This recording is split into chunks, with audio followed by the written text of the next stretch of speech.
You're watching ReShoe, where I set out to restore, repurpose, and rejuvenate all types of dress shoes. Stick around if you're interested. Hello everyone, and welcome back to ReShoe. Today on the agenda we are going to be tackling this pair of Crockett Jones Hallams, which as you can see are pretty beat up, pretty dry, dusty and full of scratches. However, before we dive further into the process, I would like to quickly address my absence in the past months on YouTube. And basically it boils down to me facing more and more personal responsibilities and this hobby, which is my YouTube channel, just falling in terms of top priorities. This does not mean that I'm quitting YouTube, this does not mean that I'm falling out of love with shining shoes. I'm still very much a shoe aficionado and a shine enthusiast. However, going forward, this means that my uploading schedule is gonna be a little more hectic and less organized than before, than in the past year. But that still doesn't mean that I won't be uploading and I won't be trying to bring you nice content as I have been, hopefully, for the past year. Now, let's get on to the shoe shine, and getting back to the state of these shoes, you can see that they're pretty much full of scratches. However, that is not a problem, because with the help of Saphir shoe cream, we will be able to mask pretty much all of these nasty scratches perfectly. And B, these scratches, along with the use of polish, will create a very nice natural patina to the shoes, which some people spend hours trying to achieve.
As you can see, the Saphir Pommadier cream polish shade that I am using isn't a direct match to the shoes.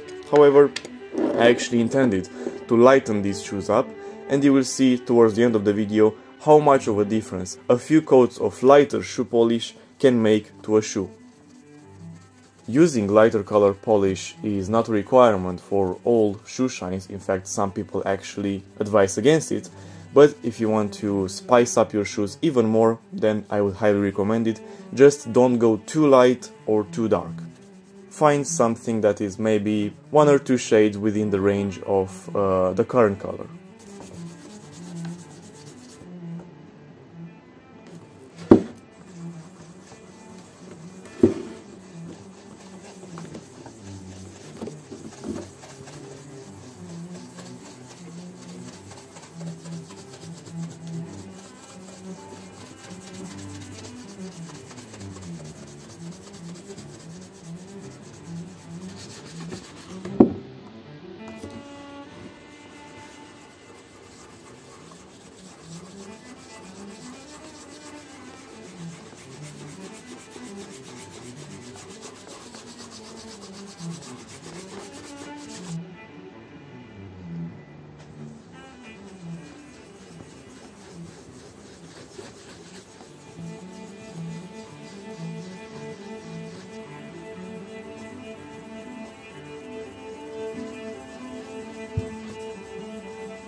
Right, this is a side-by-side comparison where I hope you'll be able to tell the difference a few coats of lighter colored cream polish can make to a shoe.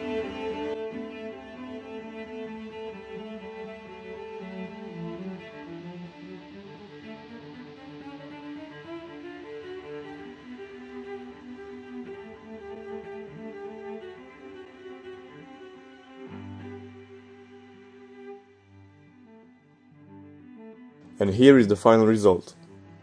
I am very content with how these shoes turned out. Again, I must emphasize the natural patina that these shoes got in most places, aided by the scratches that we covered with the lighter colored shoe polish.